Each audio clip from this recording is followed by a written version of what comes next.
Good morning, respected principal ma'am, teachers and my dear friends. My name is Desai. I am studying in 4th standard. I am a hibiscus. Hibiscus is a beautiful flower. It comes in many colors like red, pink, yellow and white. It has big petals. Its petals are so soft.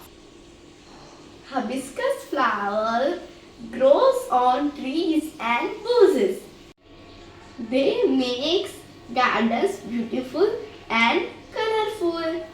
Butterflies and bees love to sit on me. Hibiscus flowers are used to worship and decorate temples. It is also used for hair conditioner. I like the hibiscus flower and I like you all children. Thank you.